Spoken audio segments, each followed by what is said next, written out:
جہلم کے گنجان آباد علاقہ سلیمان پارس میں پینے کا صاف پانی نایاب، پائپ لائن ٹوٹ پھوٹ کا شکار ہے جس میں سیوریج کا پانی مکس ہو کر گھروں میں جانے لگا، شہری بیماریوں میں مبتلا ہونے لگے۔ محکمہ میونسپل کارپوریشن کی عدم توجہ اور شہری بنیادی سہولیات سے محروم ہونے لگے۔ پینے کا صاف پانی نایاب ہو گیا، واٹر سپلائی میں سیوریج کا ملا گندا پانی مکس ہو کر لوگوں کے گھروں میں جانے لگا جس سے شہری بیماریوں میں مبتلا ہونے لگے ہیں، جبکہ 3 روز گزرنے کے باوجود واٹر سپلائی کرنے والی موٹر خراب ہو چکی ہے جس سے گھروں میں پانی جانا بھی بند ہو گیا۔ شہری دور دراز سے پینے کا صاف پانی بھر کر لانے پر مجبور ہیں، واٹر فلٹریشن پلانٹ بھی ناکارہ ہو گیا۔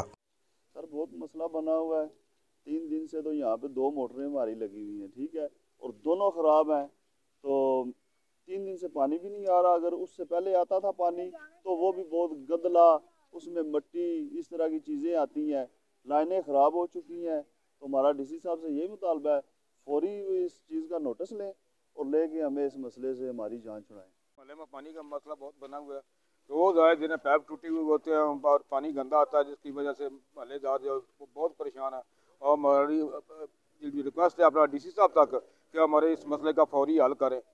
جی ادھر بہت ہی گندا پانی آ رہا ہے، 2-3 دن سے موٹریں بھی خراب ہیں، اور ہمارا ڈی سی صاحب سے مطالبہ ہے کہ ہمارے اس مسئلے کو حل کریں، اور ہمارا سیاست دانوں سے بھی مطالبہ ہے کہ ادھر سے ووٹیں تو لے جاتے ہیں، کام نہیں ہمارا کرتے، تو ان سے بھی ہمارا ریکویسٹ ہے کہ برائے مہربانی ادھر کام کیا جائے اور یہ زنگ والے پیپ نکالے جائیں اور پانی کا صاف کا ٹھیک ہونا چاہیے۔ 8 لاکھ روپے کی رقم سے تیار ہونے والا واٹر فلٹریشن پلانٹ بھی بند ہو گیا، شہری سراپا احتجاج بن گئے۔ ضلع انتظامیہ سے مطالبہ کر دیا کہ پینے کا صاف پانی بنیادی ضرورت ہے، اس کو عوام تک پہنچایا جائے، ہماری خواتین ذلیل و خوار ہو رہی ہیں اور بچے بیمار پڑ رہے ہیں۔ ہم ڈی سی جہلم اور انتظامیہ سے اپیل کرتے ہیں کہ فی الفور اس مسئلے کا کوئی حل ڈھونڈا جائے۔ بابر راجپوت، جہلم ٹوڈے۔